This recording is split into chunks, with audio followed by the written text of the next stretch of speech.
muito bem-vindo ao Gregário Cycling 2023. É um grande prazer ter sua companhia em mais uma temporada. Esse ano a Gregário Cycling completa 3 anos, trazendo toda sexta-feira um podcast novo para todo mundo que é apaixonado pelo ciclismo. Aliás, a gente começa nessa primeira sexta-feira do ano falando sobre essa paixão, sobre as raízes e trazendo uma pergunta: como nascem as bicicletas? A gente convidou o Eduardo Gasperini, uma figura singular do ciclismo brasileiro, um cara envolvido em inúmeros projetos, que tem sua marca até nas raízes pré-históricas da Gregário, lá no projeto Classicômano. Com ele, a gente bateu um papo sobre o projeto que ele desenvolveu de uma bicicleta de madeira. Junto com um artesão da marcenaria, eles criaram um projeto do zero, com o qual o Edu pedalou até no Tour de France. Sob o ponto de vista completamente oposto, a gente conversou também com o Marcos Ribeiro, que trabalha na Caloi. Ele narrou pra gente o desenvolvimento de uma bicicleta desde a sua concepção até a chegada ao consumidor final. Uma história muito bonita e que reflete bem a grandeza dessa empresa nacional. Ainda nesse episódio, mas com um complemento especial publicado nos próximos dias, a gente ouviu também o Matteo Visentini. Ele também é um entusiasta da bicicleta e recentemente passou a ser o proprietário da marca Passoni, uma empresa de bicicletas artesanais na Itália. São verdadeiras obras de arte. E o Matteo bateu um papo com o Álvaro Pacheco sobre essa paixão. Mas essa conversa você vai ouvir depois. Agora é a hora de ouvir o Edu e o Marcos aqui na Gregário Cycling, respondendo a pergunta: como nascem as bicicletas?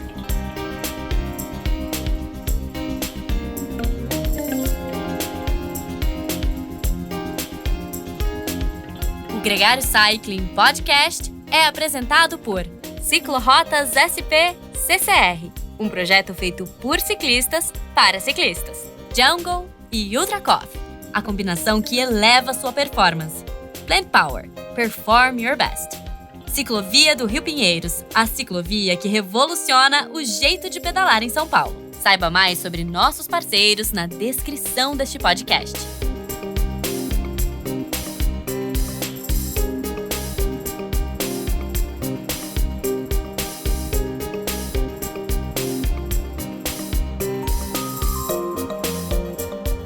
Edu Gasperini, que honra, que prazer ter a sua companhia nesse podcast. Demorou muito, mas hoje é um grande dia pra gente aqui com a sua presença.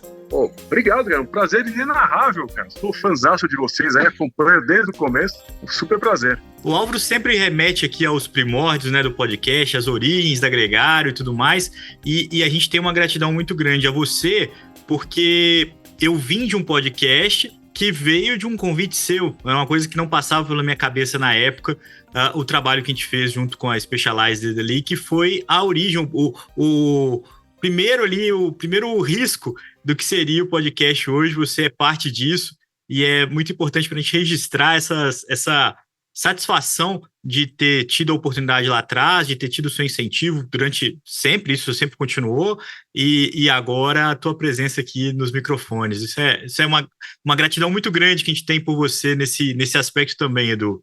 Cara, imagina, obrigado. É um prazer ter participado disso tudo. Eu sou fãzaço de você desde a época lá da VO2, lá no passado. Acabamos virando amigos, graças a Deus. O Álvaro também conheci, na época a gente pedalava junto. Eu acho que era na Race, né, Álvaro? Isso, Race. O nosso Ricardo Arap, que é a conexão de quase todos também. Nós aqui.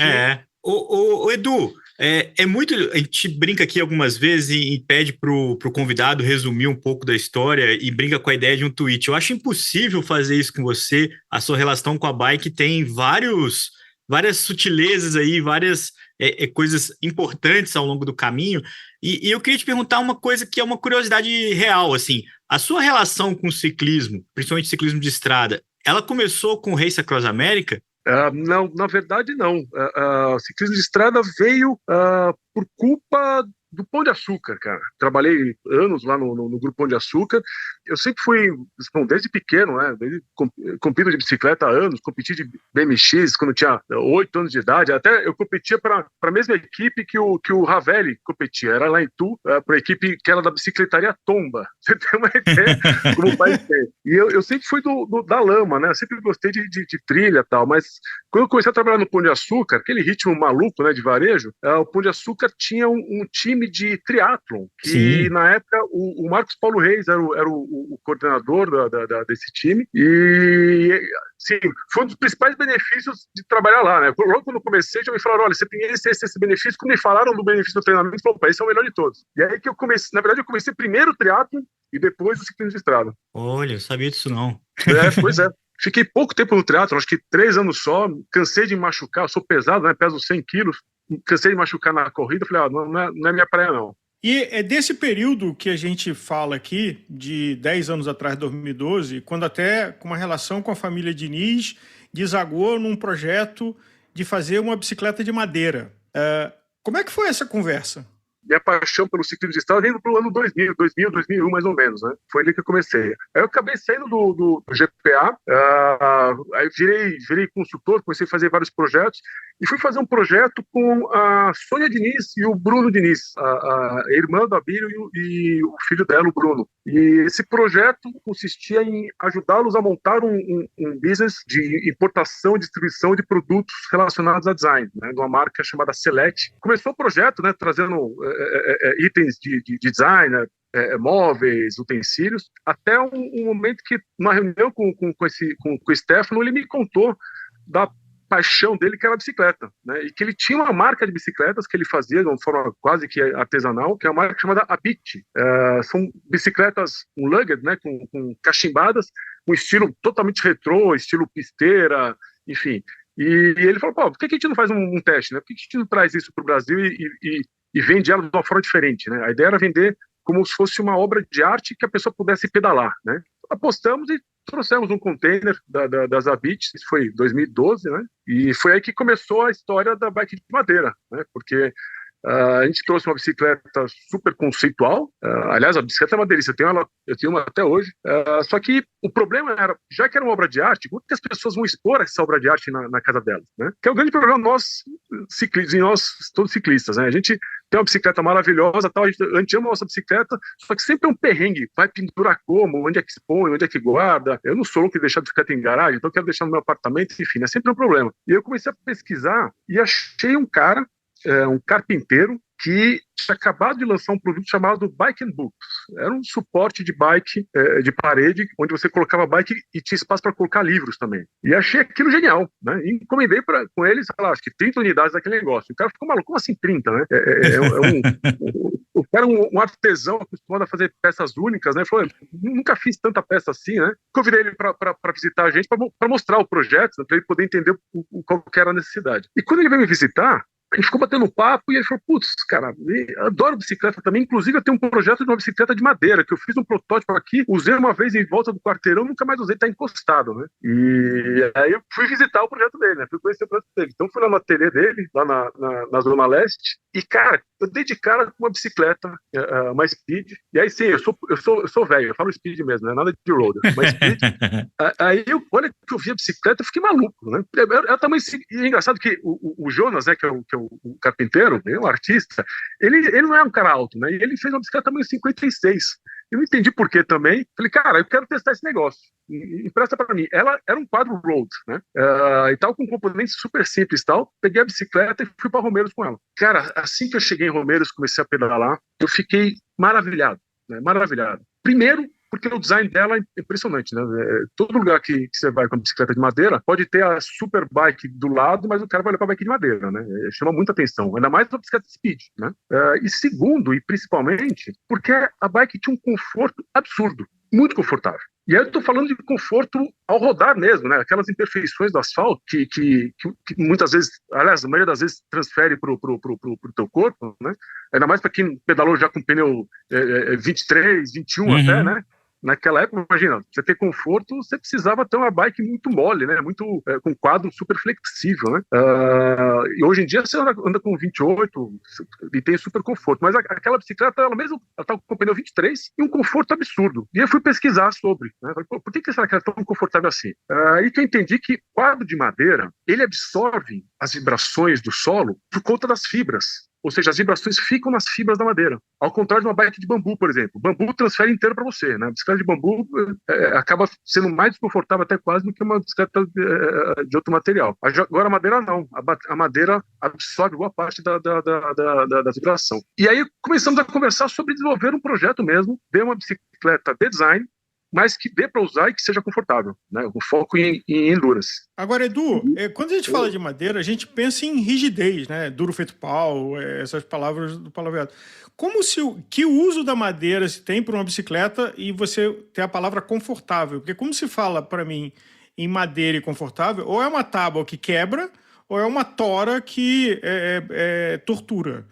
Você tem toda a razão. O que acontece? A madeira, quando a madeira ela tem a rigidez que a gente quer para a bicicleta poder ter desempenho, ela acaba sendo pesada demais ou dura demais e pior, ela empena. Uma madeira bruta, ela acaba com intempéries, com chuva, até ela acaba empenando, né? Então é um problema. Uma tábua, ela realmente ela é flexível, né? Você consegue trabalhar bem ela, só que não tem a rigidez que você precisa, e, enfim, não serve para pedalar. O segredo é fazer um compensado. Quando você faz um compensado, ou seja, quando você pega várias lâminas de madeira e cola uma lâmina com a outra, você impede que a madeira empene, ou seja, ela passa a não empenar mais, ela fica super rígida. Você consegue flexionar ela usando vapor e moldes para poder fazer formas circulares. Então, por exemplo, o stay traseiro, né? Você consegue fazer ele circular para ele ficar esteticamente bonito e ao mesmo tempo funcional. E usando a madeira correta, ou o mix das madeiras corretas,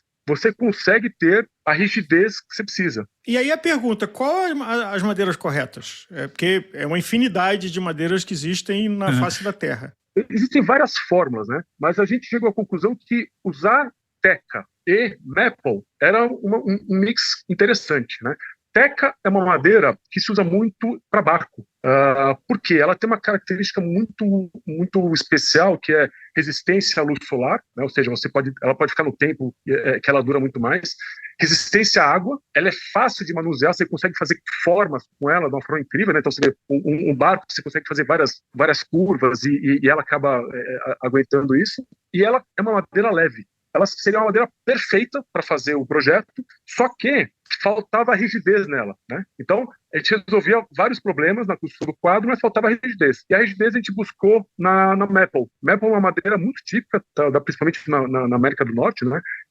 A maple, ela é uma madeira que ela é muito rígida, ela é muito resistente, inclusive a fungos, ela dura muito, e é uma madeira que, mesmo sendo rígida, das madeiras rígidas, ela é uma das mais leves. Então a gente fez um mix com essas duas madeiras, ou seja, literalmente um sanduíche, como se fosse um Lego, né? Juntando essas duas madeiras, onde a gente colocou mais maple nas áreas onde precisa ter mais rigidez, né? Então, por exemplo, lá onde fica o movimento central, na caixa de direção, no esteio traseiro, e usou a teca para fazer o revestimento externo e onde você precisa ter mais leveza, né? E também uma flexibilidade melhor na construção.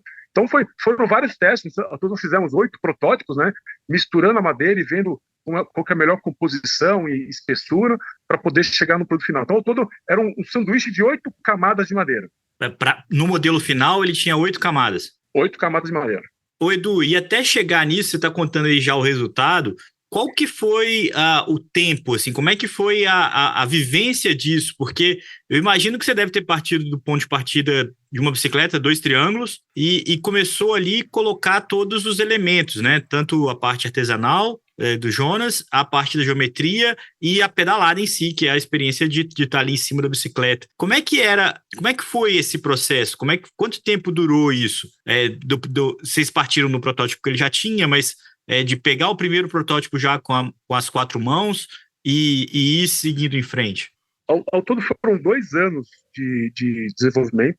Nesses 2 anos, assim, primeiro nós partimos da premissa que precisamos ter uma geometria ideal. E eu comecei a lembrar das bikes, como eu gosto muito de testar bike, enfim, eu sou um cara pesado, né? Mas eu tenho uma sensibilidade boa para isso, porque devido ao meu peso, toda vez que eu vou pedalar, eu testo muita torção da bike, né? Então, na hora de escolher uma bike, eu sempre vejo uma bike que torce menos, né? E ao mesmo tempo seja confortável. E a bike mais incrível que eu tinha pedalado até então foi uma BMC, uma Road Racer. Eu tinha achado aquela bike incrível. Ela, ao mesmo tempo, era uma bike de endurance que entregava um conforto absurdo, mas tinha um desempenho legal. Partimos daí, né? Falei, bom, ao invés de ficar... Eu comprei livro pra caramba, viajei, comprei livro sobre geometria de bike, fui estudar. Falei, quer dizer uma coisa? Eu vou pegar a geometria de uma bike que eu curta, a partir daí a gente vai mexendo em cima dela, né? Então a gente começou copiando a Road Racer, ipsis né? Cada ano, fizemos o segundo protótipo, né? Aquele primeiro foi mais um ensaio do que outra coisa, né? E foi um teste mesmo na estrada, né? Porque quem me conhece sabe que desde aquela época todo treino, prova, letap, eu só fazia de bike de madeira. Podia ser a prova que fosse, até o Arap organizava o Giro da Race, né, que era uma prova de etapas e tal, e eu ia pro Giro da Race com bike de madeira, e enfim, tudo que eu fazia com bike de madeira. E fui quebrando. Então, Edu, essa é a minha pergunta. Antes da gente, porque tem uma história vindo aí, mas antes da gente, vamos falar do material madeira. O que você aprendeu a usar esse material? Por exemplo, ele quebra de uma hora para outra? Como é que é a manutenção? Até como é que vocês no produto, na oferta do produto, estavam? Porque a madeira, o cara pegou uma chuva, aí ela encharcou inteira, empenou. O que vocês aprenderam, quer dizer, desse material, do uso dela de estrutural e do uso dela de manutenção? Sabe que é engraçado, né? As pessoas compram bikes caras, né? E acham que a bike é um tanque de guerra, né? E que não precisa cuidar. O que eu fiz? Eu parti da mesma premissa, né? Eu não cuidei da bike. Eu testava a bike sem cuidar. Então, só pra você ter uma ideia, eu transportava a bike no rec, na chuva, chegava em casa e não enxugava. Eu falei, eu vou fazer exatamente como um ciclista mediano faz, né? Ele quer pegar a bike, usar, deixar ela molhada e pronto, né? Para justamente testar os limites, né? Eu já sabia, através, obviamente, do conhecimento do Jonas, de que a madeira é um material que é fácil você perceber se ela vai estourar, né? Primeiro que ela não quebra de uma hora para outra. Você vai sentindo as fibras dela quebrando e você, não só visualmente, como usando o produto, você consegue saber se vai dar problema. Então, depois de cada pedal, eu olhava a bike inteira, inspecionava e via, putz, tem alguma rachadura? Tem alguma coisa que tá prestes a quebrar? E aí que a gente descobria onde é que estava o problema. Mas na prática mesmo, a madeira ela avisa. Ou a bike começa a ficar mais flexível do que é normalmente, ou você começa a ouvir o barulho do clack, né? Ela não vai quebrar de uma vez. E o que aconteceu, inclusive, foi até engraçado, o primeiro aprendizado que a gente teve é que o problema não é a água em si. O problema é a água que cai no seat tube, que entra no canote e fica empoçada dentro do seat tube. Primeira vez que rachou ali, porque é uma área que não seca fácil, né? Tinha um dreno para a água sair, mas o dreno não era grande o suficiente e não era invernizada por dentro. Então a água ficava empoçada lá e rachou. Foi aí que a gente, nesse processo todo, a gente começou a passar um selante dentro também para poder resolver essa questão. Mas na prática madeira não precisa ficar... que é barco, né? Você usa um barco de madeira, você não precisa ficar enxugando ele, né? Você tem que fazer. Seria engraçado você comprar um barco e falar assim, tem que enxugar todo dia. Pois cara, imagina só os vikings enxugando o barco toda vez, né? Mas você tem que fazer assim, pô. Na época dos vikings, os caras, o que eles faziam? Lixavam toda hora o barco, passavam, acho que era óleo de baleia, não sei o que os caras usavam lá para misturado com piche, não sei. Mas você tem que fazer uma manutenção diferente, né? Então, toda hora você tem que dar uma lixadinha de leve e passar de novo. A gente não usa verniz, a gente usa um outro produto, óleo de tung. Tung é uma árvore que tem um óleo, você sela a madeira e deixa os veios mais aparentes, né? Fica super bonito. Então, uma vez por ano, você passando uma lixa fina e passando stain, o quadro fica novo. Edu, eu imagino que com essa característica artesanal e a baixa escala, o valor que vocês conseguiam vender essa bicicleta para ter algum lucro devia ser alto, né? A quanto vocês vendiam essa bicicleta lá em 2012, 2013? Putz, aí que a gente começa o problema, né? A gente começou por R$3.000 e aí a gente foi subindo para 7, né? A gente foi vendo que realmente tinha que ter lucro e tinha que pagar, os custos eram muito altos, né? mas o preço final acabou ficando em R$7.000. E o engraçado é que as pessoas achavam caro, né? Um quadro leva um mês para ser feito, totalmente manual, e falando R$7.000 é muito caro. Prefiro comprar um de carbono. E pesava quanto? O quadro pesava em torno de 1,5 kg a mais do que um quadro de carbono. Que não é absurdo. Não é absurdo. Ali vai ficar em quê? 8, 9 quilos montada com roda e grupo? A minha, a que eu usava, era tamanho 57. Eu usava ela inteira com campanholo, com uma roda Fulcrum, uma Racing Zero. Ela pesava 8,9 kg. E você com 100 quilos, então 8,9 kg não vai ser isso que no conjunto ciclista, bicicleta vai fazer a diferença de chegar lá em cima no Alto E, né? Eu tava pior, eu tava com 110 quilos. Tava mais pesadinho. Uma empresa francesa levou essa bicicleta até a França. Essa história foi muito legal. Em 2014, eu trabalhava no Carrefour, né? Eu era o head de marketing lá, e me convidaram para acompanhar o Tour de France, né? O Carrefour na época era patrocinador da camisa de bolinhas, né? De bolinha. Do Carrefour. E falei, bom, maravilha, vou para lá.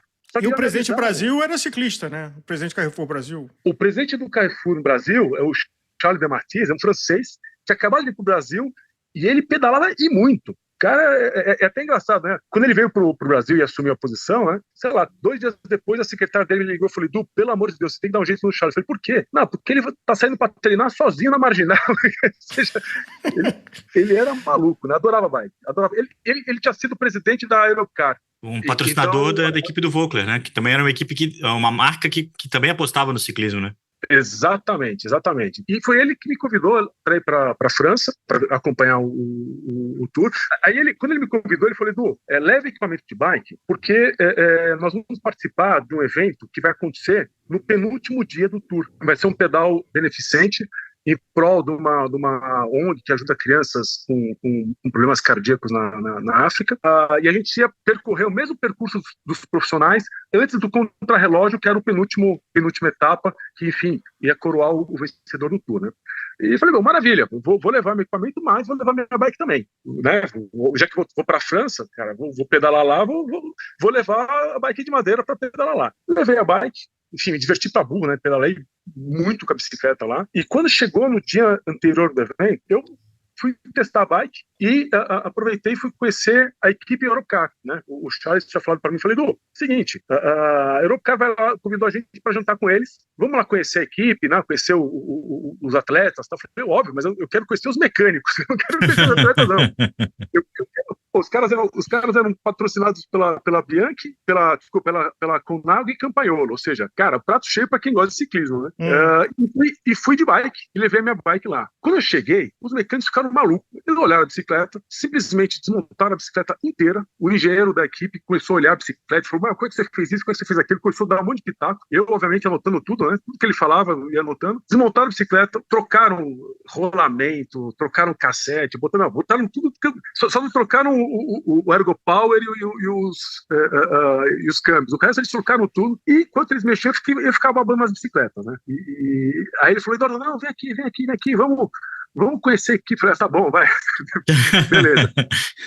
E aquele ano foi um ano de Copa do Mundo, né? Sim, e nós tínhamos Copa contratado Copa no Brasil, e nós tínhamos contratado o Pelé para ser o garoto propaganda, né? E o Charles, numa das gravações, ele tinha pedido para mim: Edu, você consegue autógrafo do Pelé? Eu preciso de 3 autógrafos. Um para mim, um para o meu filho e um autógrafo para uma pessoa X, né? Foi lógico, né? Aí peguei os autógrafos com o Pelé, tiramos foto, né?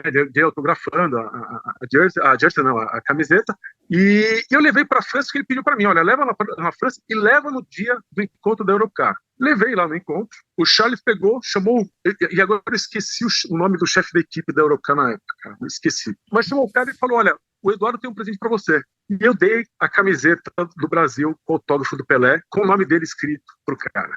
O cara chorou, mas ele chorou que ele parecia uma criança.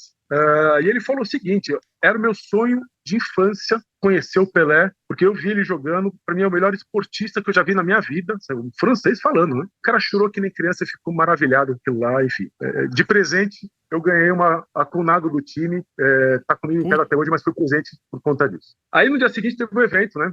Eu com a bike impecável, teve o evento, cheguei no evento um pouquinho antes e comecei a circular entre as equipes, né?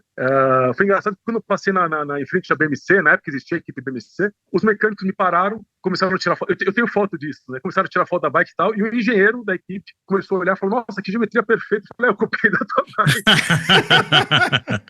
o cara morreu de dar risada, ele me deu uma das dicas mais valiosas, né? Na época ele falou, olha, cara, tá incrível, só que se eu fosse você, eu tiraria material da junção do top tube com o city tube, tem muito material aqui, você não precisa, e colocaria mais material no movimento central, porque desse jeito você vai acabar quebrando, né? Então foi a dica de ouro, porque realmente acabou quebrando exatamente onde ele falou, e a gente consertou isso no projeto usando a dica que ele deu na época. E outro fato interessante, que o pessoal da Astana, quando eles viram a bicicleta, eles pegaram a bicicleta e foram na tenda da UCI, onde eles estavam fazendo a verificação das bicicletas, né, para autorizar os ciclistas a fazerem a prova, né. E o cara, com o maior cara de pau, chegou pro fiscal da UCI e falou, tá aqui, é com essa bicicleta que o Nibali vai fazer. Não pode. Eu falei, por que não? Aí começou a discussão, né. Aí começaram a tirar sarro, não é não, tá. Largada pro evento, eu pedi autorização pro Dominique Bergan, né, que na época era o presidente e um dos donos da Look, a Look que estava patrocinando esse evento, e esse evento ele largou exatamente no trajeto que os prós iam largar, acho que 2 horas antes, e interessante que todo o público já estava esperando os prós, né? Ou seja, a gente largou e fez o trajeto com as pessoas achando que nós éramos os prós, né? Então foi aquela festa toda na largada. Aliás, eu caí na largada, tinha um fio no chão de câmera, no cameraman, eu passei, não vi, eu passei de lado, acabei caindo. Mas o engraçado foi que antes da largada, o Dominique, né, o cara da Look, eu tinha pedido autorização para ele, porque como era vindo da Look, todo mundo estava usando bicicleta Look. E ele falou, não, com essa bicicleta de madeira você pode fazer. E um cara do lado dele virou e falou, você pode fazer, mas duvido que você termine. E eu respondi para esse cara, assim, vou terminar na tua frente. Nada mais, nada menos do que o Bernard Hinault, né? O texugo. A falta de noção é uma bênção. Cara, e ele nem te empurrou. Ele nem me deu soco na cara, né? Que ele fez lá com aquela greve lá no acho que foi, sei lá, 89, não lembro quando foi. Ele deve ter achado você com cara de Greg LeMond. Teve pena, né? mas a gente deu risada, né? E até tem foto, ele pegou a bike, levantou a bike e tal. Ele falou assim, ele ficou dando risada, ele falou, realmente, falou, parabéns, duvido que você termine mesmo, né? E foi um pega pra capar gigantesco. Eu falei, cara, vou ter que chegar na frente desse gordinho, ele tava gordinho na época, né? Eu vou ter que chegar. Eu também, né? Eu consegui 10 quilos. Mas eu fiz umas filmagens bem legais, tinham várias pessoas interessantes. No fim, não cheguei na frente dele. Mas bom, não chegar na frente dele, mas você chegou, você completou. Não, completei, numa boa. Quando eu completei, eu tive uma surpresa incrível, né? Eu completei, e aí tava assim, você vai para a zona de dispersão, né? E tinha que ser rápido, o pessoal acelerando, porque os prós estavam vindo lá atrás, né? O contra-relógio já tinha largado, ou seja, ele tinha que sair rapidinho. Os caras pegaram a bicicleta e falaram, não, tua bicicleta você põe aqui. Aí deixaram a bicicleta do lado do pódio, me deram um capzinho e falaram, você me segue. E me colocaram em cima do pódio. E eu, cara, o que está acontecendo? Ele falou, não, você vai ficar aqui e tal, você vai ajudar a gente. Imagine vocês que quando terminou a etapa, o Nibali foi campeão, obviamente, do Tour aquele ano, a Saga foi camisa verde, o Tontão aqui em cima, lá em cima do palco, do lado de 2 pessoas, 2 outros patrocinadores, Bernard Hinault, dando os parabéns para os campeões, cara.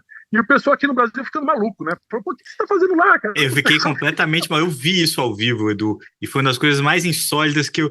Pô, conheci esse cara. Poxa, conheci esse cara. Pô, é o Edu, cara, o Edu tá no pódio do Tour e tal, e eu não entendi o que tinha acontecido, como é que você tinha parado lá. Eu falei, poxa, o que ele fez? Como é que história é essa? E logo você depois explicou o que aconteceu e foi super feliz, né, nessa experiência, né? Agora, Edu, você que é o cara de marketing, esse product placement não tem preço do que você narrou da quantidade de... Você não tinha os cartões de visita, você está interessado em comprar uma? Está interessado em comprar uma? Olha, Álvaro, eu vou te falar uma coisa, cara. Você sabe, casa de ferreiro, espeta de pau, né? Eu não fiz isso e me arrependo amargamente, porque o mercado para essa bicicleta era lá, não era Brasil. Não fiz isso lá, mas eu corrigi isso depois no Brasil. Quando eu voltei pro Brasil, eu corrigi isso. E foi ali que a gente desenvolveu o produto final. Testei ele por mais 6 meses antes de vender. Testei com as condições mais absurdas do mundo, né? Fazendo tudo quanto é tipo de prova. Não secando a bike depois de chuva. Ou seja, a bike não deu mais problema. Foi aí que a Shimano me chamou para desenvolver um projeto em conjunto com eles. Eles iam lançar um grupo novo. Eles já tinham lançado lá fora, iam lançar aqui no Brasil, um grupo chamado Metrea. É um grupo focado em bicicleta urbana, com um conceito bem interessante. E eles queriam lançar esse produto usando um quadro diferente. Só que tinha um problema. Esse grupo só era freio a disco. Não existia freio mecânico. Que é outro bicho, né? Porque as forças físicas de uma bicicleta de disco são muito diferentes de uma de pinça, né? De freio de aro. Exatamente. O triângulo traseiro teve que ser totalmente redesenhado, totalmente. E foi super complicado, porque não só se preocupar com a passagem do conduíte que é maior, né? Ou seja, o conduíte do hidráulico tem um calibre maior, mas principalmente com a torção do freio a disco num lugar onde normalmente não teria torção. A gente conseguiu desenvolver isso, a bike ficou incrível. Nossa, a bike como ela ficou linda. E a Shimano nos coroou com a exposição dela no stand deles na Shimano Fest, no lugar em destaque, assim, principal. Então, você chegava na Shimano Fest, você viu o stand da Shimano, você vê a bike ali no primeiro plano, foi incrível, assim, ali realmente foi a coroação do projeto que deu muito sucesso. Agora, Edu, você o tempo todo está usando o verbo do passado, ouvindo esse desenvolvimento, ouvindo o pedigree desse projeto, como é que eu compro uma? Bom, nem tudo são flores nessa vida. O meu sócio, o Jonas, é um dos caras mais geniais que eu já conheci. Um cara incrível mesmo. É uma pessoa incrível, um ser humano incrível.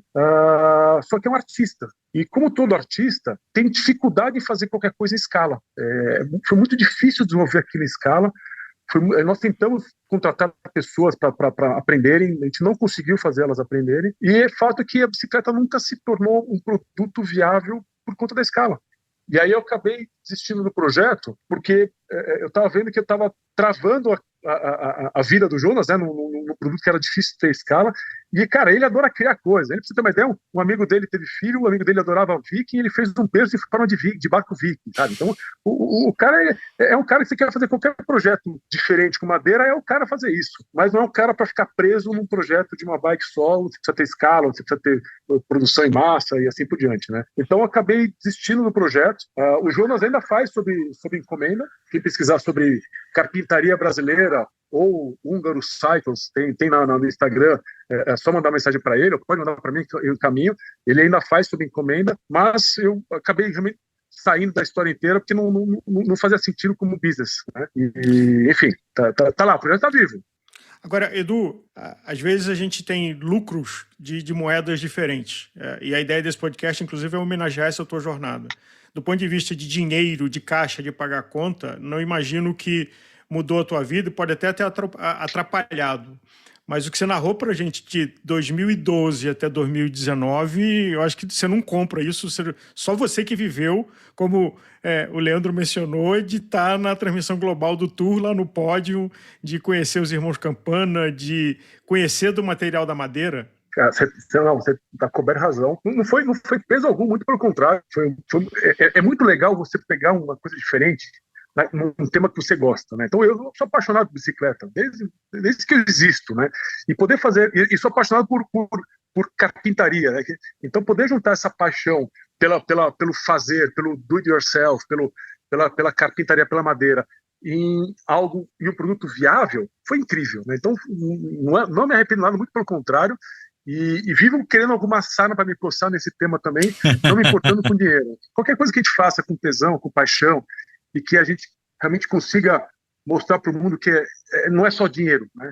Dinheiro é importante sim, é legal, mas, cara, tentar fazer algo diferente, vale a pena. Ouvinte, você que tem lubrificante de corrente nas veias e algum capital, que tal ligar para o Edu e renascer isso, e com foco de tudo que ele aprendeu de Europa, com esse pedigree que esse projeto tem?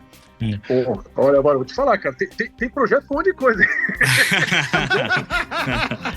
Você que quer investir, precisa de uma boa ideia, ligue pro Edu. O Edu tem ótimas ideias.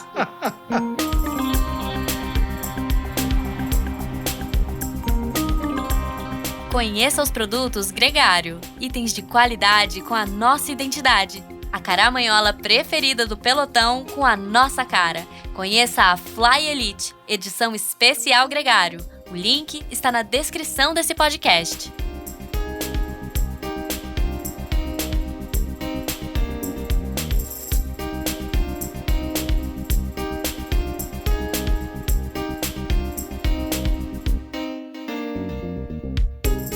Essa bike de madeira é incrível e eu sempre fico na dúvida se vale mais a pena usá-la ou colocá-la numa parede, porque é também uma verdadeira obra de arte.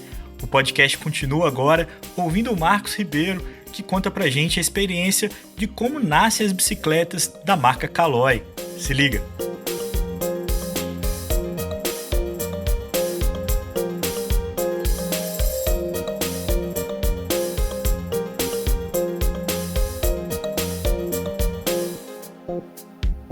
Marcos, muito bem-vindo ao Gregário Cycling, é um prazer ter sua companhia aqui nesse podcast. O prazer é todo meu, agradeço o convite, sou um fã de carteirinha aí de vocês, então é um prazer estar aqui com vocês. Marcos, é um privilégio para a gente, e só para dar assim, uma apresentação para o ouvinte, você hoje na Caloi é Head de Inovação de Produto, Engenharia, responsável pelo canal digital de varejo, plataforma de OEM, e vocês fazem bicicleta para outras marcas, Analytics e Insights, pouca coisa, assim, você não dorme, né? Pedala, Marco?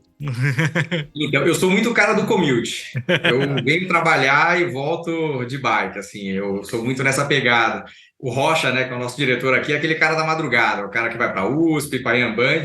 Eu não consigo sobreviver a um dia de trabalho acordando 4h30, 5 horas. Então, eu prefiro praticar o meu esporte na idas e vindas do trabalho. Agora, só para dar um rewind e a gente voltar para hoje, há quanto tempo você está vivendo no mundo da bicicleta e você já teve experiência em outras empresas até chegar à posição e à liderança que você tem hoje? Exato. Eu estou há 11 anos no mercado de bike. Comecei na Specialized do Brasil. E ali eu costumo dizer aí, independente das marcas, né, de trabalhar hoje na concorrência, de ter uma grande oportunidade de aprendizado, né? A Specialized foi uma ótima escola, foi meu primeiro momento de trabalhando no mercado de bicicletas. E desde 2015 eu estou aqui na Caloi. Então eu venho aqui desde a entrada lá nos idos de 2015, trabalhando primeiro com Cannondale e posteriormente agregando as marcas da Caloi. Aí também teve um momento que tinha GT, Schwinn, Mongoose, todas aquelas marcas do Grupo Dorel. E hoje eu fico mais responsável por Cannondale e Caloi aqui na Caloi. Que, lembrando, a Caloi é uma marca icônica para todo ciclista brasileiro. A minha primeira bicicleta foi Caloi, foi na época da campanha Não Esqueça da Minha Caloi, de Natal, que foi brilhante, comprada na Mesbla, e foi onde eu, no final da minha adolescência, comecei a pedalar. Como é você ter a responsabilidade de estar numa empresa que tem essa dinastia, que tem essa história? Pô, é uma ótima pergunta, porque eu costumo dizer que quando eu trabalhava na Specialized, eu ainda não tinha uma noção do que era o mundo da bicicleta. E quando você vem para a Caloi, você começa a entender a dimensão do que é a bicicleta no Brasil. Porque é onde você começa a entender com quem é o grande consumidor, né? 80%, 85% do mercado brasileiro, eles são consumidores de entrada. Então, a grande volume, né, de todas as marcas, você está falando de bicicletas, por exemplo, em preço ponta de consumidor, que a gente chama, até R$5.000. Então, quando a gente está batendo um papo aqui com vocês, eu estou falando com um nicho de mercado, né, que vocês conhecem, é o Dura-Ace, é o Red. Esses são os caras que realmente são os mais exigentes. Só que você começa a atinar. E quando você atina para o tamanho desse mercado e como ele é movido, você entende num ponto de, cara, como é que é a força da Caloi, né? O que a Caloi representa aqui dentro? Então, eu tive alguns projetos aí que foram bem bacanas no decorrer desses 8 anos, que é, por exemplo, a Caloi 10 120 anos, que a gente lançou em 2018, que foi uma edição numerada. Naquele momento, eu caio a ficha. Falo, cara, olha o que é essa marca. Foi um produto que a gente fez, em menos de 2 horas eu vendi todas as 120 unidades. Foi uma briga de foice dentro do mercado para quem queria a número 1, quem queria a número 79, porque era o ano de nascimento, enfim. Então foi muito importante. Quando a gente entrou, por exemplo, na Extra Light, cara, aí foi realmente algo que eu falei, pô, a força dessa marca é algo inacreditável dentro do mercado brasileiro. O que as pessoas vinham entrar em contato, e aí o pessoal me acha via LinkedIn, me manda mensagem, pô, cara, eu fiquei sabendo de você, que você é o cara de produto.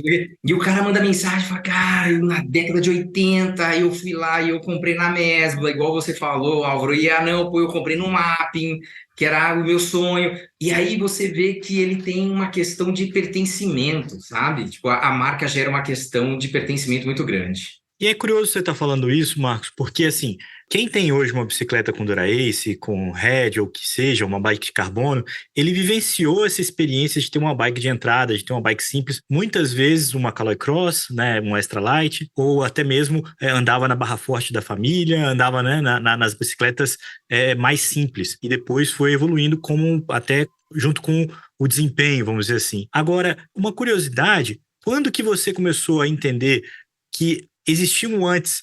Porque, assim, eu comecei a pedalar com Caloi, mas eu comecei vendo uma bicicleta pronta, assim, né? Eu não tinha que imaginar a bicicleta antes disso. Quando que você começou a olhar o que vem antes da bicicleta?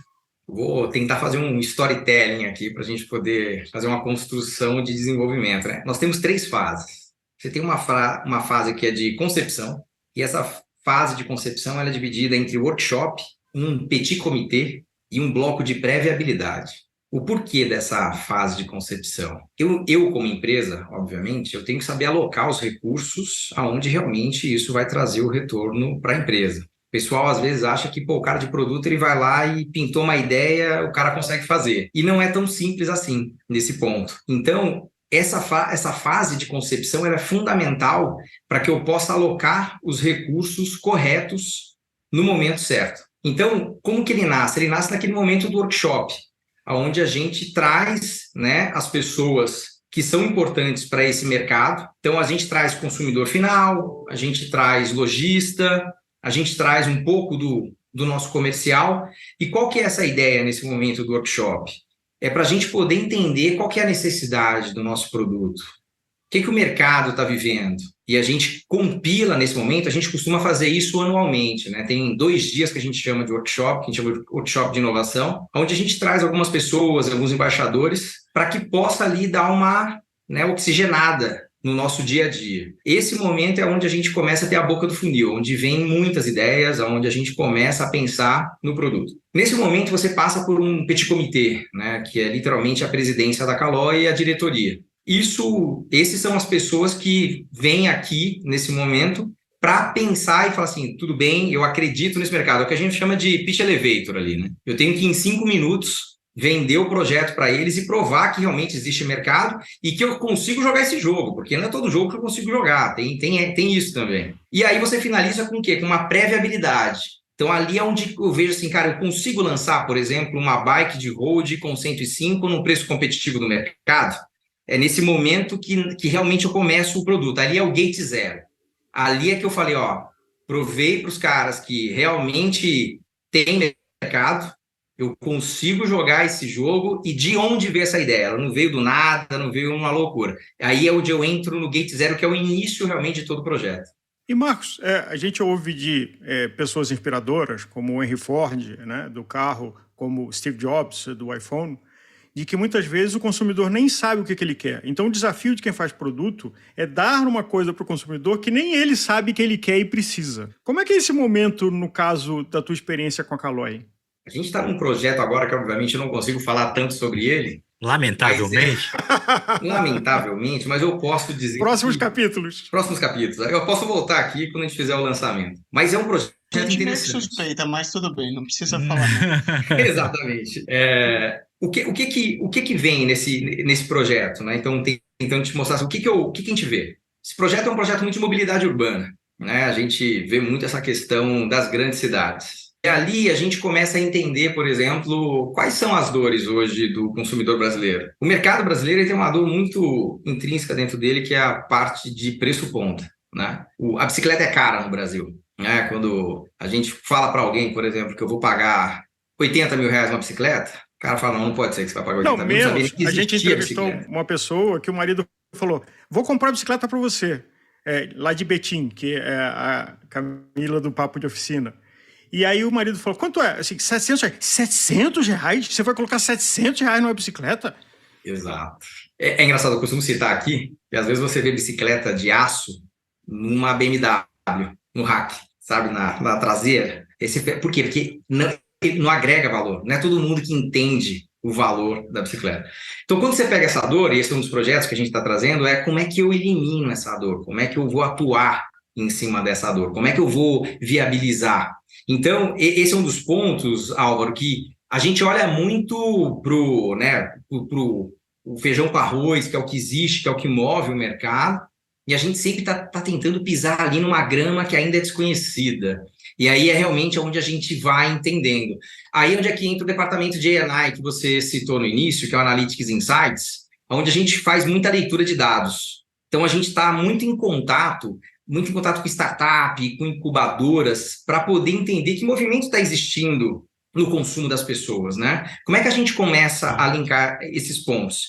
Eu posso estar aqui sendo um pouco vago, é que eu não consigo entrar tanto no detalhe do projeto, mas uma premissa básica desse projeto, por exemplo, é que você seja um meio de locomoção mais ágil e mais barato da cidade. Então, a gente quer entender isso. Por quê? Porque hoje você não é mais barato e você também não é o mais ágil. Então, como é que eu consigo trabalhar isso? A gente está bebendo muito também na fonte de automotivo, por exemplo. Então, a gente está chegando, por exemplo, em automotivo, o carro hoje, como exemplo, que a gente tem falado bastante com o pessoal da Fiat, Peugeot, ele virou o quê? Ele virou um celular móvel, né? Hoje você tem lá uma tela que você tem tudo na hora que você conecta. Como que a gente bebe nessa fonte e consegue trazer essa conexão para o ciclista nas grandes cidades? Marcos, um dos temas que nos motivou a fazer esse programa é saber como nasce uma bicicleta. Então, vamos tirar você da saia justa do projeto que está aí em forno e vamos falar, hipoteticamente, de forma geral, como é que é o ciclo de vida entre alguém ter uma ideia e uma bicicleta evoluir, ser construída em escala, como é o caso de uma empresa como a Caloi, ou montada, né?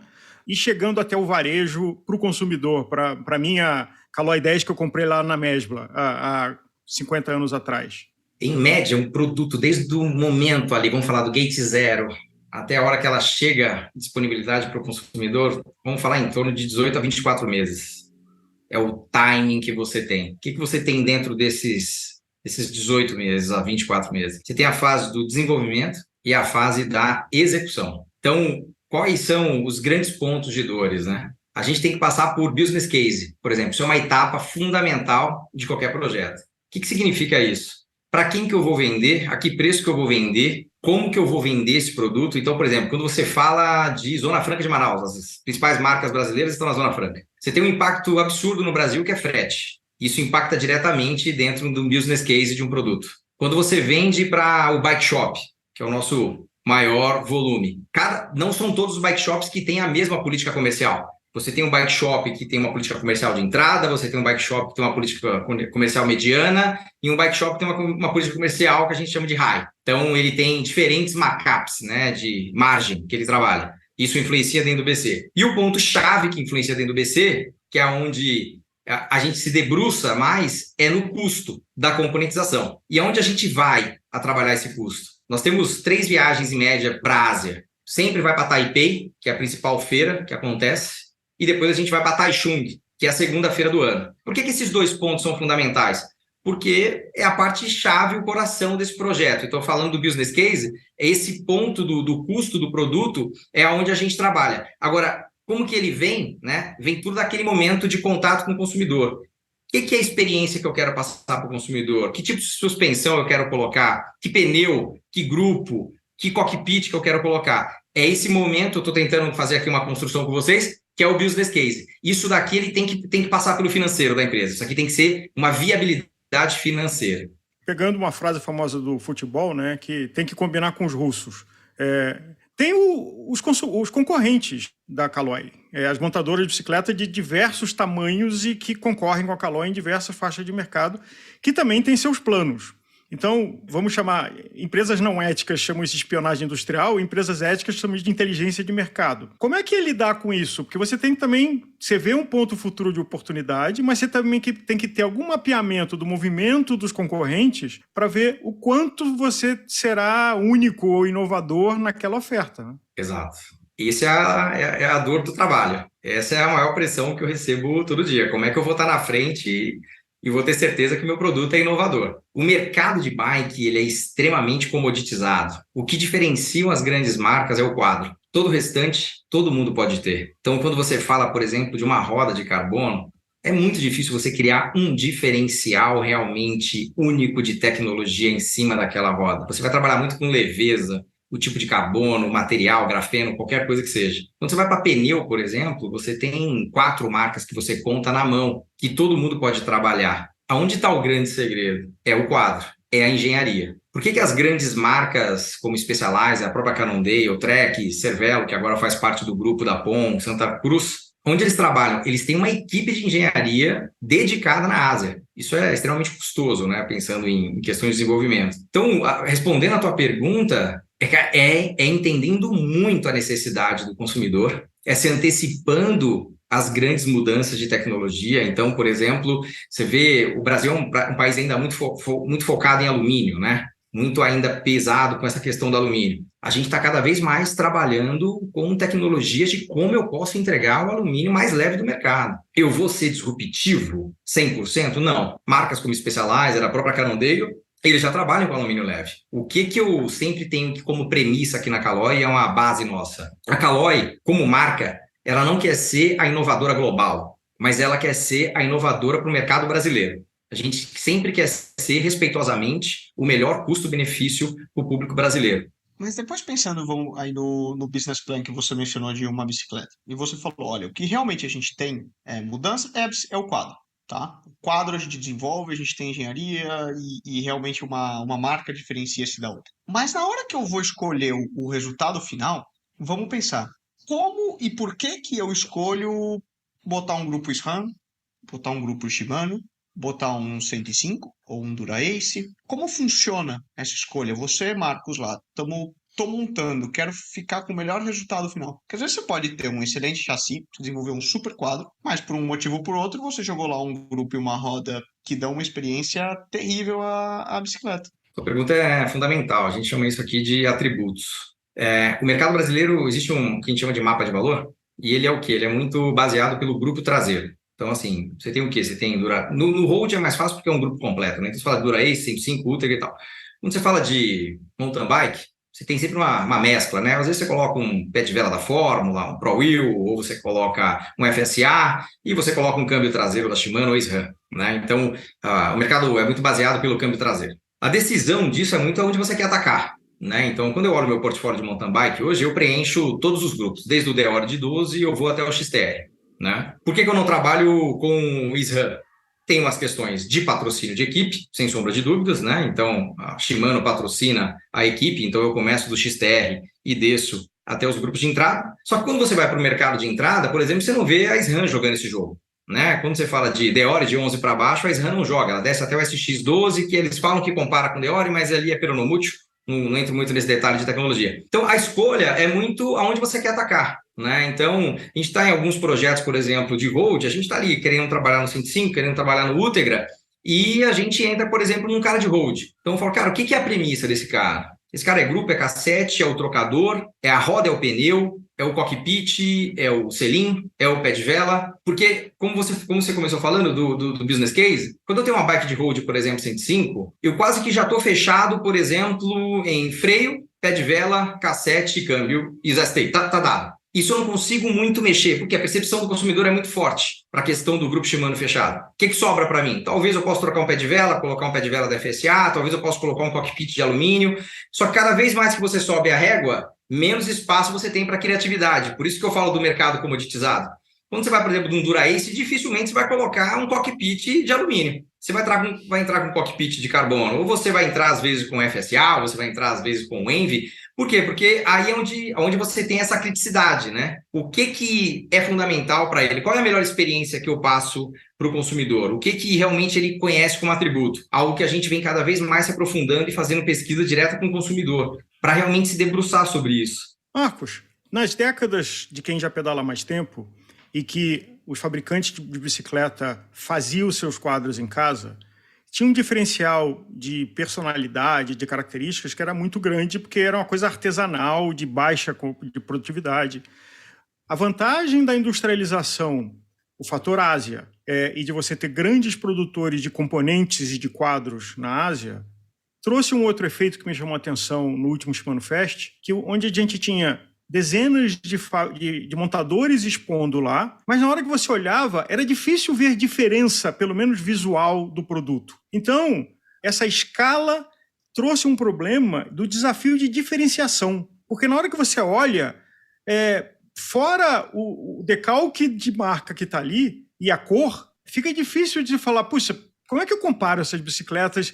Porque tem um elemento do ciclista amador e que talvez o maior fator de decisão seja acelerar o batimento cardíaco. Você olhar para aquela bicicleta e falar, A tua pergunta é fundamental, você um pouco respondeu ela. Eu falo que se você pintar de preto uma foil, uma tarmac e uma Super Six, você pode facilmente errar elas, porque elas são muito parecidas. E por que disso? Você começa primeiro pela questão do aero, né, que foi o grande momento ali de 2010, 2012, Specialized, túnel de vento, isso tudo acabou você levando todo mundo seguir o mesmo caminho. Então, quando você vê, por exemplo, a gente acompanha muito o lançamento das marcas, porque você tem que estar sempre antenado nesse mercado. Cara, é impressionante como você olha o que uma marca está lançando, o que ela está vendendo como os features daquele produto, é muito próximo do que a outra marca está vendendo. Isso veio com esse ponto que você fala, né? Realmente com essa industrialização, como isso daí acabou criando essa similaridade. Aonde está o grande diferencial, que eu também, às vezes, eu trago, sou um pouco, às vezes, polêmico com esse ponto, quando a galera fala, não, cara, porque meu quadro é melhor, porque o meu outro quadro é melhor. Eu tenho uma apresentação que eu costumo dar treinamento para lojista, acho que no mundo deve ter cerca de 5 a 7 fábricas de carbono, que fazem realmente a matéria-prima do carbono. Aí você tem a Fact, que é da Specialized, você tem a OCLV, se eu não me engano, que é da Trek, e aí você tem o Balistec, o High Mold da Cannondale. É ali que o cara consegue fazer a diferenciação, mas eu vou te dizer que o meu, ele é uma diferenciação que vai ser perene mais do que a Specialized, ou mais do que a Trek. Cara, isso é um erro dizer. O que a gente vê muito como diferenciação é quem lança primeiro, é quem surfa a primeira onda, é quem traz a melhor tecnologia. O que a gente viu de cerca de 10 anos para cá? Cara, você tinha quadro, por exemplo, que o tamanho 52 e o tamanho 58 tinha a mesma quantidade de carbono. Só que de onde nasce todo o desenvolvimento? Do tamanho M, que é 60% do mercado. Então o cara constrói, faz todos os testes e ele replica. Então você vai aqui, agora você só reduz o tamanho do quadro. O cara, que é um tamanho P, tinha uma bike que parecia um pau, de dura, não tinha zero de deflexão, e você tinha o cara do tamanho 58, que a bike parecia uma jamanta toda mole. O que as marcas começaram a fazer? Specialized trouxe o First Ride Engineering, aí você tem a Cannondale, que também traz esqueci agora o nome lá deles, lá que deu branco, mas é o que isso aí? É adaptar o ciclista, é criar uma tecnologia. Então, esse foi um passo que todo mundo deu. Então, você adaptou, por exemplo, a quantidade de carbono que você utiliza no quadro de acordo com o tamanho do ciclista. Isso agrega, obviamente, uma complexidade absurda de engenharia, porque você está trazendo uma especificação perfeita para cada tipo de experiência. Mas é muito difícil você ter essa segmentação, né? Essa separação clara entre marcas, assim, quando você olha para esse tipo de desenvolvimento. O que a gente vê ainda é que marcas, por exemplo, italianas, que são clássicas, né? Então usa, por exemplo, aquele cachimbado ainda, mesmo num quadro de carbono, ele mantém aquele detalhe do cachimbado entre os tubos. Isso são muito marcas que têm ainda essa raiz, que é muito presa a isso. Bianchi, por exemplo, né? É uma marca muito pequena globalmente, mas ela mantém, por exemplo, aquele azul celeste dele, algumas características do produto, você vai mantendo. A gente tem uma discussão interna aqui que a gente fala, por exemplo, de aplicação de marca, né? Como é que você consegue distinguir seu produto para o consumidor? Os caras falam assim, a Porsche. Em qualquer lugar que você vê, você vai ver a Porsche, você vai saber exatamente o que é uma Porsche. Se o cara pegar só passar a silhueta, você identifica que é uma Porsche. Se você pegar a bike que era da década de 70, lá do início do mountain bike, e colocar com o que tem hoje, é zero. Tipo, não tem uma marca que mantenha ali, você tem um nome no máximo, aplicação de marca. Isso, eu vejo que cada vez mais isso vai ficar muito comum, sabe? Vai ser um desafio maior. E eu volto a dizer assim, essa é a minha maior dor. É como que eu consigo me diferenciar nesse mercado.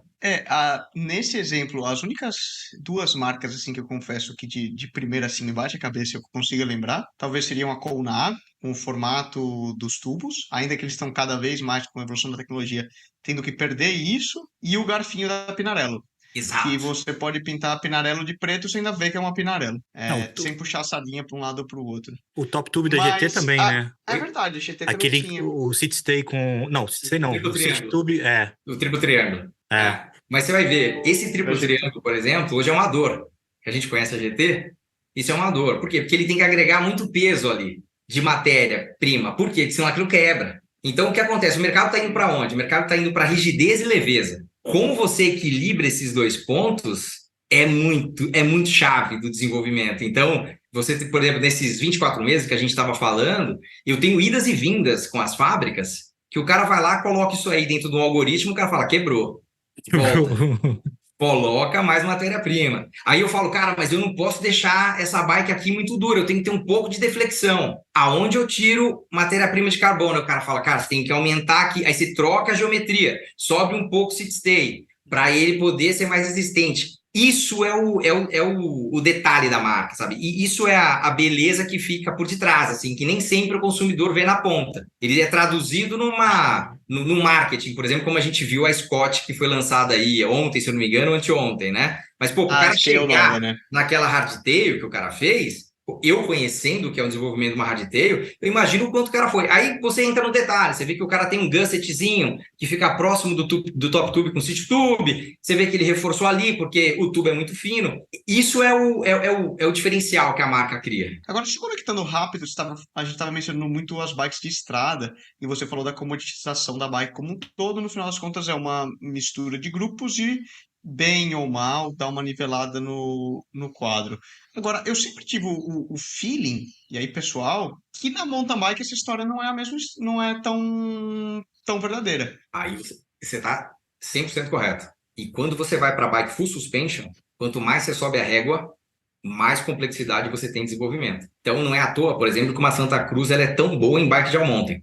É o tempo que eles têm de desenvolvimento de full suspension. A GT, na época dos Atherton, né, era muito boa no downhill. Por quê? Os caras têm uma raiz de full suspension. E trabalhar com full suspension, você tem que trabalhar com cinemática, que é como a full suspension faz a leitura. O que você mais vê hoje dentro do mercado nacional são bikes de prateleira. Não sei se vocês estão acostumados com esse linguajar, mas é o quê? As fábricas de quadro, elas além de atenderem os fabricantes, elas também vendem os famosos quadros OEM. São quadros padrão que eles vão lá e vendem. A grande maioria das marcas, como não tem dinheiro para fazer esse desenvolvimento, compra quadro de prateleira. E ali é zero de tecnologia de cinemática, é zero de entender melhor o consumidor. Então, você tem, por exemplo, numa bike numa bicicleta de mountain bike, você tem, por exemplo, o ângulo do cabeçote, que ele é fundamental para a experiência do ciclista. Por quê? Porque você tem o trail, que são duas linhas tracejadas entre o cubo e o head tube, que quanto menor for ela, mais ágil é a bike. Com isso, você tem que somar que suspensão que você vai utilizar, como você consegue o distanciamento do top tube para o tubo do selim. É muito mais detalhista nesse ponto. E quando você vai na full, como eu estava dizendo, ele é ainda maior. Porque você, por exemplo, hoje em dia, algo que vem muito forte, Gravel trouxe isso ainda mais, é a questão da customização. Não sei se vocês estão percebendo isso, quer dizer, a Scott, por exemplo, lançou e ela vira, por exemplo,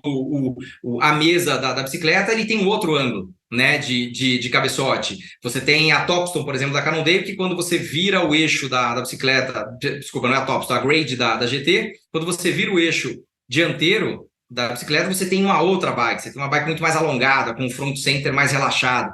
Então, é bem mais detalhista, como você falou, e realmente é onde você consegue tentar colocar mais ali do seu conhecimento. É literalmente uma briga ali de conhecimento sobre mountain bike. E falando de gravel, e até tem uma menção interessante da Canyon, que fez o cockpit daquele guidão de 2 andares, né? Que é estranho de olhar, eu nunca andei, mas tem uma lógica. E falando do Brasil Real, porque na Gregário aqui a gente fala também com uma população muito grande de vários segmentos. O Brasil é um país mais de estradão do que de asfalto. No passado, da Barra Forte, e até quando não tinha bicicleta infantil, criança pré-adolescente andando pendurado, aquela cena clássica, numa bicicleta de adulto, que hoje virou uma classificação genérica de mountain bike que não é mountain bike, e você tem o gravel. Como é que vocês, na Caloi, veem esse segmento de mercado, e você mencionou de que grande parte do mercado brasileiro, 40%, está na faixa de R$500 a R$2.000, e que tem a categoria de mountain bike, mas que não é mountain bike, é mais um estradão, é mais a neta da Barra Forte, e o segmento de gravel chegando, que é quem não quer mais andar no asfalto, e está ali entre o ciclismo de estrada e o mountain bike. Vou começar pela gravel. É muito difícil você encontrar ciclistas que você vai ter 2 bicicletas. Às vezes o cara, ou ele é do mountain bike, ele tem uma mountain bike, ou ele é do road, ele vai ter o road. É muito raro você encontrar. Em média, tem pesquisas nos Estados Unidos que mostram que ele tem, em média, o americano, 5 bicicletas. Aqui no Brasil, você tem que apostar naquela que você vai querer realmente percorrer a tua maior jornada. Quando você é road, você vai ter que apostar na road e você vai gastar dinheiro com a road.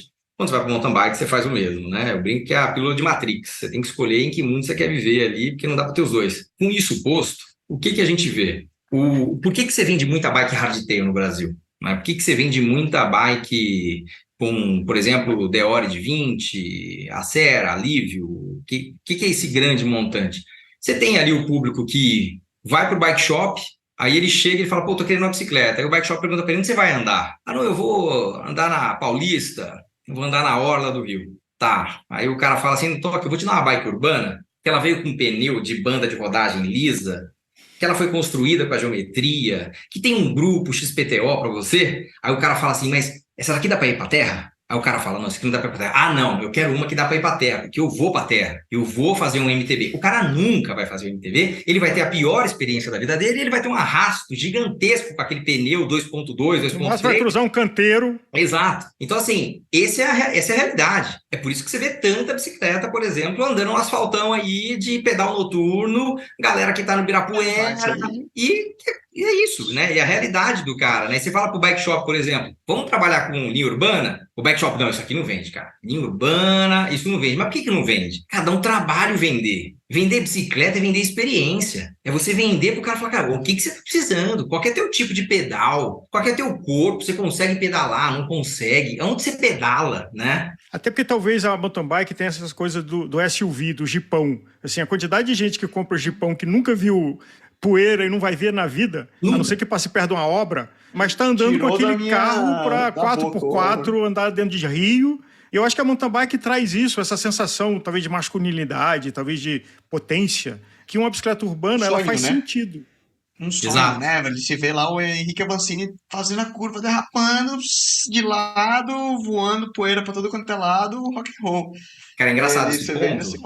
Quando a gente fala com os gringos lá fora, né? Então, você fala com os caras lá, pra você ter uma ideia, o Brasil já foi um dos maiores países de venda de left no mundo, né? Pra você ter uma ideia, né, do que é. E aí você fala pro cara, como é que você vende tanta left? Você fala pro cara da Europa, o cara da Europa não quer nem ver a left. E isso falando de Canondê. Porque o Brasil é um país extremamente orientado para o XC. A gente tem aqui Brasil Ride, maratonão mesmo, você tem Big Biker, Ravelli, você tem Iron Bike, é isso, né? Essa é a veia do Brasil. A gente estava com um pessoal da POM aqui há uns 2 dias, fazer um paralelo aqui para ajudar na explicação. Os caras falaram, pô, mas você não vai fazer All Mountain? Você não está pensando no All Mountain? Então eu falei, cara, mas não estou falando que eu não estou pensando no All Mountain. Mas você acha que aqui você tem bike park igual você tem lá na Europa, que, pô, chegou o verão, você tem teleférico para subir e descer, e é tudo com estrutura. Cara, aqui você não tem. Vai andar no bike park aqui, quem mora em São Paulo, você vai ter que ir para Campos do Jordão.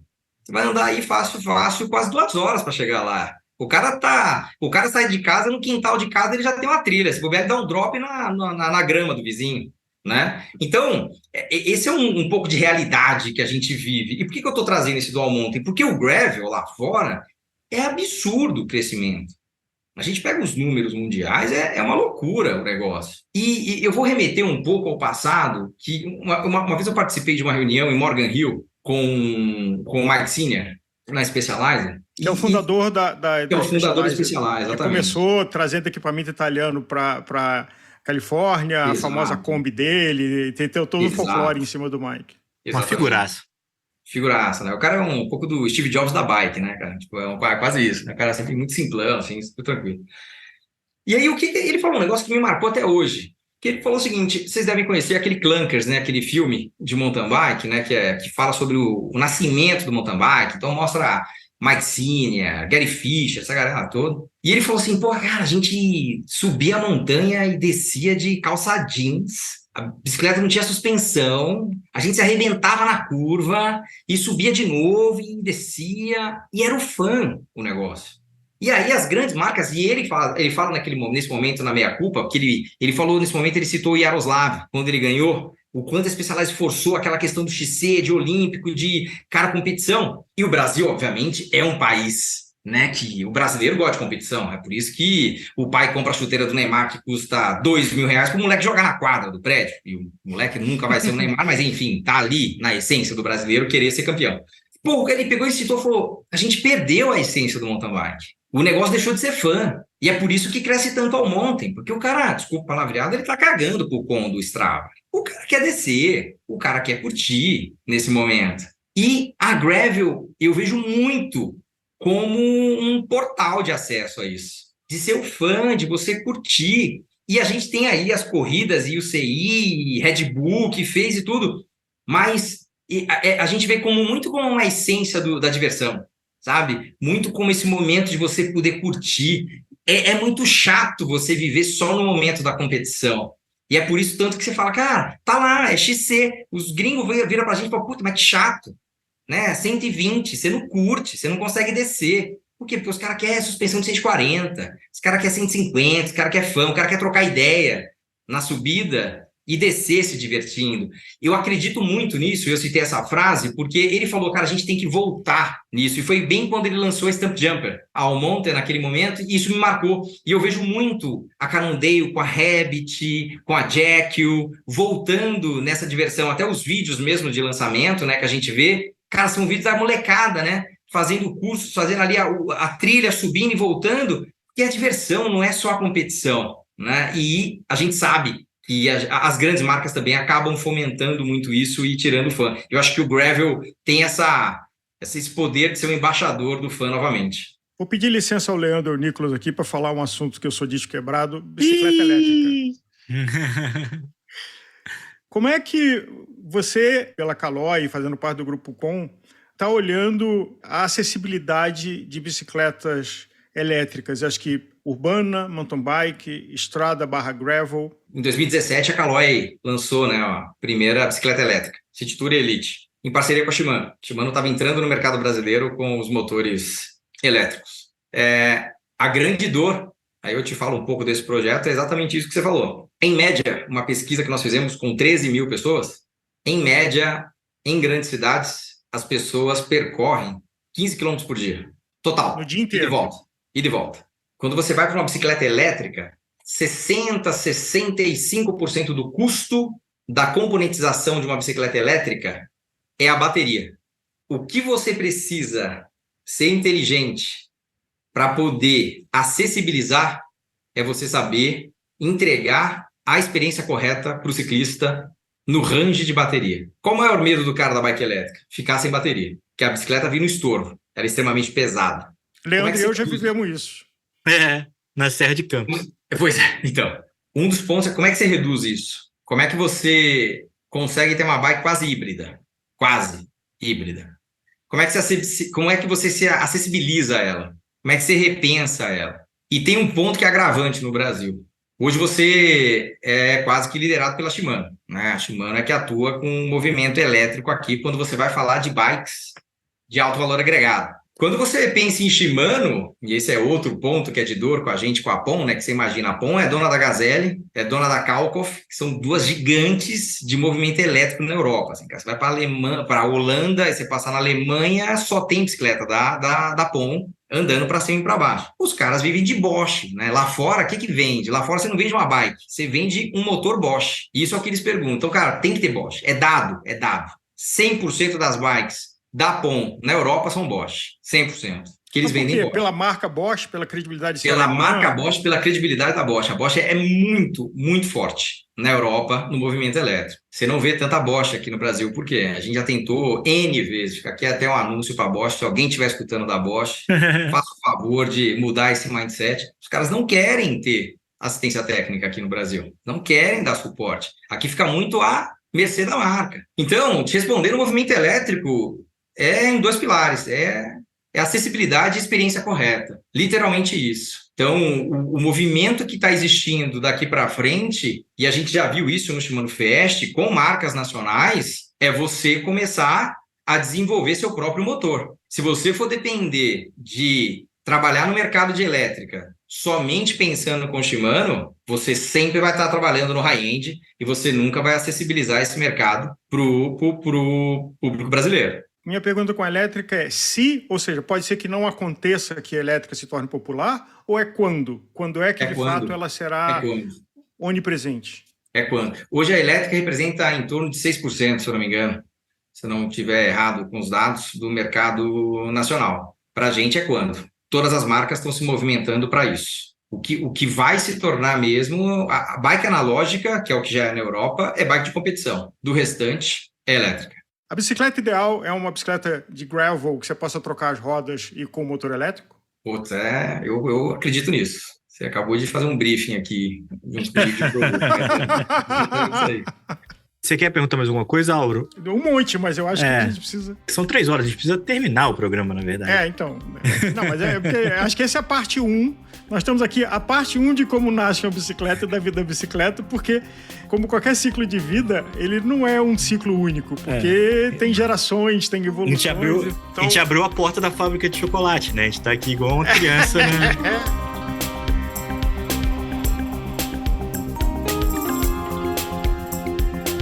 Essa não é a primeira, nem vai ser a última vez que a gente chega ao final de um episódio aqui na Gregário Cycling com um gostinho de quero mais. Como nascem as bikes? É uma pergunta que a gente quer fazer muitas vezes ainda nesse podcast. Aliás, a gente já fez. Na próxima semana tem uma entrevista em inglês com o Matteo Visentini da Passoni, um podcast gravado com muito carinho pelo Álvaro Pacheco e que vai estar disponível para você. Muito obrigado por chegar até aqui. Esse é o nosso primeiro episódio de 2023 e a nossa expectativa é enorme pelo ano que está por vir e a sua companhia é sempre muito bem-vinda. Siga a gente nas mídias sociais, interaja conosco. É sempre um grande prazer trocar uma ideia com você e, claro, entregar um podcast sempre muito mais legal, que é o que essa conversa permite. Um grande abraço e até a próxima!